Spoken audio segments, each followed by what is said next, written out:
Hi guys, we are looking at our Chapter 15 homework, Technology, Positive Externalities, and Public Goods. So before I get started, I just want to remind you guys again to make sure you look at the Khan Academy videos. So I'm just going to open that up to show you. Just make sure that you go in here and view all these. They're very good, very, very valuable, all these, and they're going to be great for review when it comes to the AP exam. But for Chapter 15, there are several. So don't wait till the last minute to view these. These are just, every bit as valuable to you and as useful to you as the textbook, and sometimes even more so. So make sure you look at those and take notes. Okay? So back to the homework. The first thing you're going to need to do is download the Excel spreadsheet for this, which I'm going to send out to you tonight via email. Tonight being Sunday night before this chapter begins on Monday, so you'll have that. And when you get this either via email or download it from your assignment page right here, it will look like this. Okay. So in this first video, I'm just going to help you fill this out, fill out your table, and maybe have time to create your graph. We'll see. Okay, so let's go back to the questions. So this scenario is really talking about a structural problem in this society where we have unemployed workers who can't find a job because they just don't have the training and education that's required. So if they're able to get this training, they're going to be able to find work. But it's not just about these individuals finding work. If this happens, there's going to be what we call in microeconomics or economics positive externalities or positive benefits to society beyond just these workers finding jobs. And you can read about it right here. I'm not going to read this to you, but the point is that the way we're going to sort of look at this and analyze this is we're going to say that marginal private benefit is less than marginal social benefit. So that there's a benefit that's beyond just the normal demand curve for this training. Okay? So the first thing we're going to need to do is fill out our graph, our table, I should say, and so let's just sort of follow the assignment down. And the first thing that we're being asked to do here is plot our marginal private cost, which is your supply curve, the supply of this training by various schools and training institutions, and the marginal private benefit, which your book calls private demand. So we want to plot those two curves on your graph. So let's jump back over to your graph right here, and the marginal private benefit curve, or the private demand curve, is defined by these dollar amounts here, and the marginal private cost. Now this is important. When there is a positive externality, the marginal private cost equals the marginal social cost. And also, this is your supply curve, and these dollar amounts here are the cost per worker to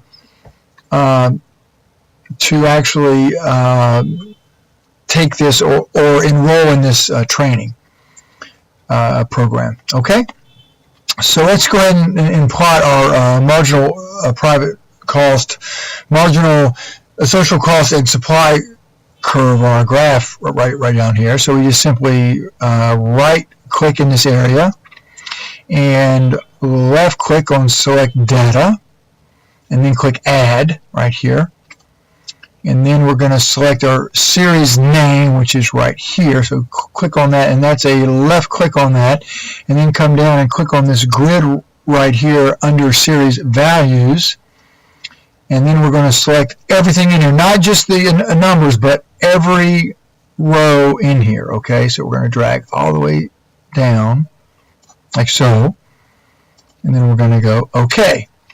Now we're going to need to edit the horizontal axis or the x-axis. Okay, so we're going to click edit here, and then just select all of our values that are going to be all of our quantities that are going to be on the horizontal axis. Select all those and go OK. And let's just go ahead and click OK and check this. Okay, that's good.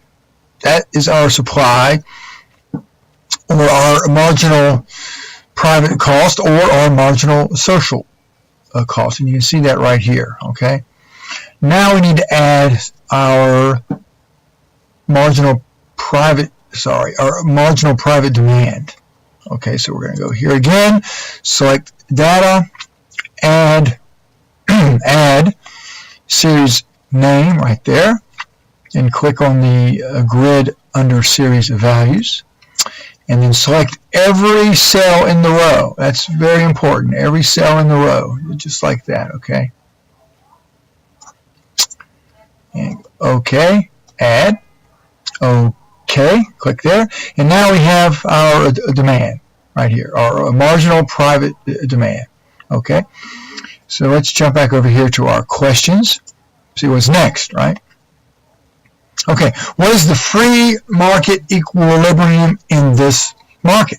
Explain how you know. Well, you know two ways, right? You know, if we jump back over to your graph, we know by looking at, whoops, that's not, or here, right? We know by looking at where demand equals supply, which is right here, and at a quantity of 30,000 workers trained. And we also know by looking at the graph, we can see where our demand curve intersects our supply curve at 30,000 trained and at a price of $7,000. So that's where our market equilibrium is. Okay. Now let's jump back. What is next? Next is we're going to assume that social demand, marginal social demand, is $3,000 higher at every level of output. Okay, I should say I'm sorry. It's either a social demand or marginal social benefit. So the benefit to all of society because of these positive externalities explained right here in our problem. It tells us that the marginal social benefit is going to be $3,000 more at every level of output. Fill in the dollar amounts for marginal social benefit in your table and plot the marginal social benefit curve on your graph. So that's $3,000 higher. Now, when we work on our table and our graph, we want to only fill in the cells that are shaded. You don't need to do the ones that aren't because they aren't going to show on your graph anyway. So all we need to do is simply click on this first cell right here, which is cell F6, and then go up to our the formula bar here and type in equals, and we're taking our marginal private demand. So click on that first row for marginal private benefit, I should say. Click on that and then just type in plus 3,000. 3000. Enter. Okay. And then click back on that and find your black square move your cursor to the bottom right hand, left click, hold, and drag. Now we have our values. Now we simply need to plot that. So we're going to come down here. Let me just click off of that. So now we have our values for our marginal social benefit. And we should expect this curve to be up here higher. Okay, so let's just see if that's what happens. So we're going to select the data. We're going to add. We're going to select our series name. Come down and click on the grid for series of values. And then once again, select every row in the column like that. Click the down arrow and say OK. OK. There it is. Okay. Your marginal social benefit. So that's in there. Okay. So let's go back to our questions. Okay. What is the socially optimum quantity of workers that should be retrained? Explain how you know. Well, if we go back to our graph, we can see that the socially optimum quantity is where marginal social benefit right here equals marginal private and marginal social costs. So that's going to be a price of $8,000, but the quantity, the optimum level of the training is 35,000. The socially optimum number of workers to be trained, we can see right here, is 35,000. Okay? Okay, so let's go back to our questions, and we are on number 3. So actually, I'm going to answer number 3, and then I'm going to pick up number 4 on the next video, because I don't want it to run too far. So in order to achieve this socially optimum level of output, what would workers have to pay to go through the retraining program? Well, we've already said that. They would have to pay, let's jump back over here. In order to achieve this higher level, workers would have to pay a higher price. They would have to pay $8,000 for this course for this retraining program versus the market price at $7,000. Okay. So yeah, let's go and do a number whatever the next one is, because I think it's related. Yes. How many workers? Now here's the big question. What we really need to understand is that if the price to get the optimum social number of workers trained is $8,000, but the question is how many workers in this market would be willing to pay this higher price, and how far is this number of workers below the socially optimum number? So we know that the socially optimum number is 3,500, or not, no, I mean 35,000, sorry, which is right here. But if we look at our demand curve, our private demand curve right here, we can see that only, so it's halfway in between 25,000 and 30, so only 27,500 would actually be willing to pay this higher price. So if we look at our answer for this, and I'll go ahead and show you the answer for this, we can see that, now once again, you're seeing the answers, guys, but don't just stop and just write in the answers, because it's not going to help you. I'm doing this on the honor system that you're not just going to just, oh, there's the answers, let me just copy them and be done. You need to understand this, okay? So the socially optimum output is up here, 4, right? 4, yeah. So let me just, 4.